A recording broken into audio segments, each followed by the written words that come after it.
My sister's life it's a lot, you know?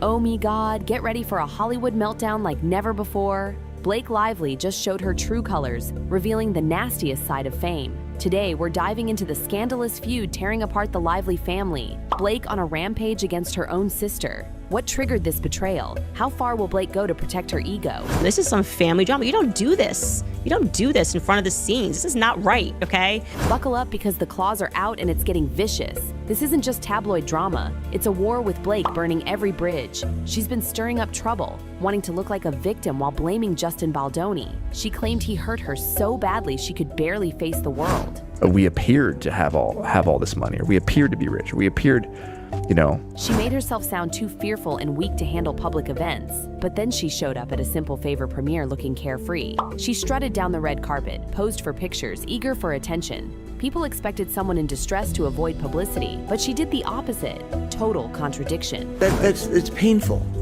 It is painful. And so despite all of the resentment, to me, at the end of the day, that's what it means to be man enough. Her director, Paul Feig, stepped forward and shut down the idea that Blake was terrified to be seen in public. His response wiped out her claims of trembling in fear. If she was truly frightened, her director would have known. He made it clear he didn't believe her story. And like proudly displaying us, we're women, so we can just lie and cheat and steal our way in to control these big movies. I mean, how disturbing is this to you? This pulled the rug out from under her. If her director wouldn't back her up, who would? Blake was likely furious. She spent months acting too emotionally shaken to live normally. Yet there she was looking fine, taking pictures, showing zero fear. People wondered if she was pretending to target Baldoni. Her victim story looked increasingly suspicious. Never talked about anything. You're my dad, and I was having resentment for all the stuff we don't talk about.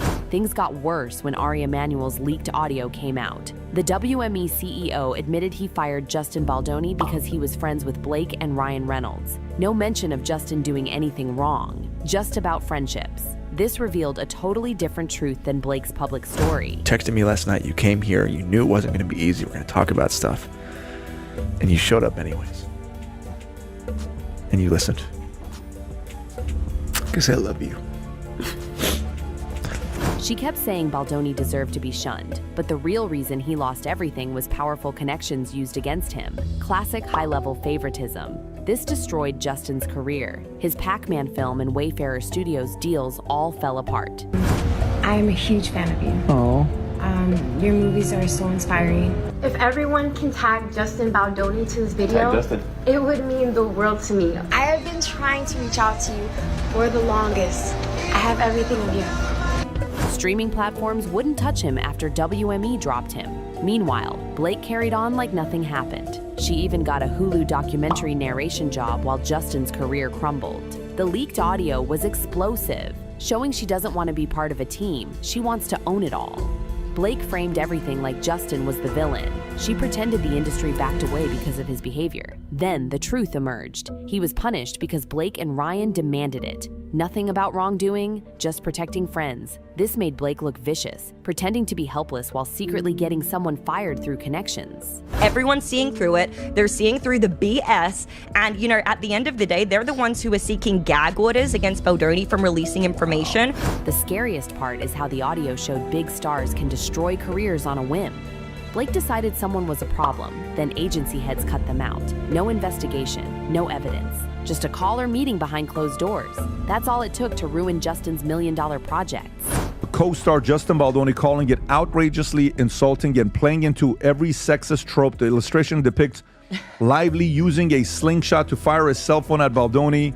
Then the Freakonomics podcast that recorded Ari's confession never aired that episode. Supposedly lost due to technical glitches, nobody bought that excuse. The internet wasn't fooled, and the audio spread across social media. People saw through Blake's too scared to exist claims. She didn't come out and make a statement. She didn't come out, with her heart in her hand or say anything. She just kind of allowed this movie to be like an innocent bystander to everything that went on with It Ends With Us. If she was that terrified, why post photos, appear at events, and smile for crowds? She wanted the court to think she was a wreck while showing the opposite in real life.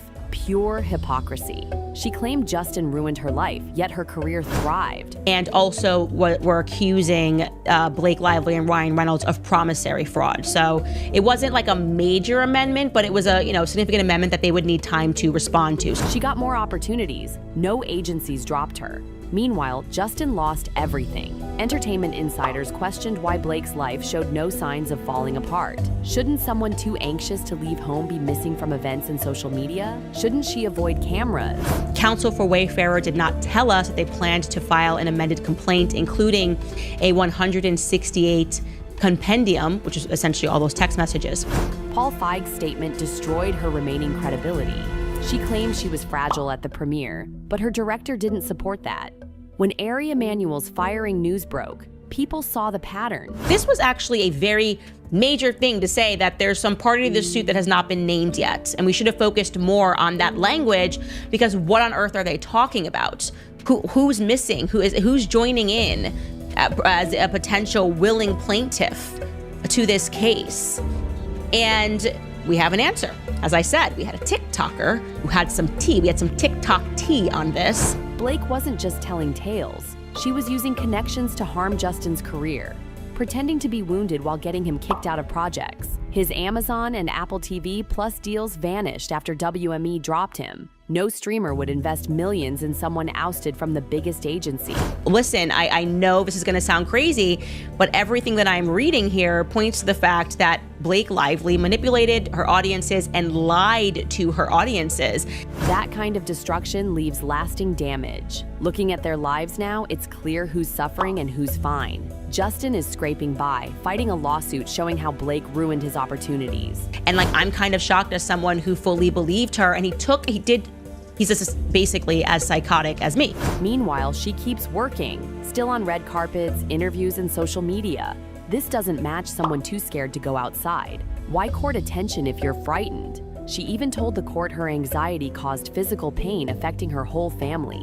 And realized that Blake Lively was not telling the truth, and that it was going to be a very steep climb for them to explain why they misrepresented so many things in their initial filings. Yet she never stopped living glamorously, walking past everyone smiling like nothing was wrong. It's one thing to have anxiety, but lying about it to hurt someone's career is another.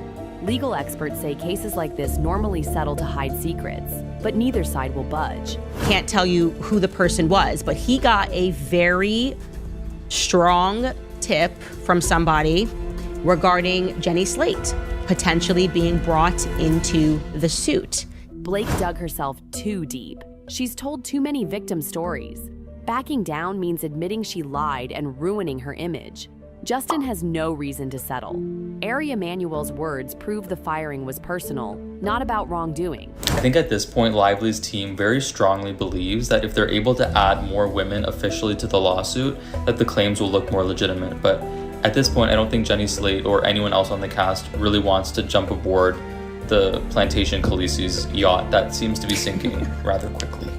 This boosts his defamation case.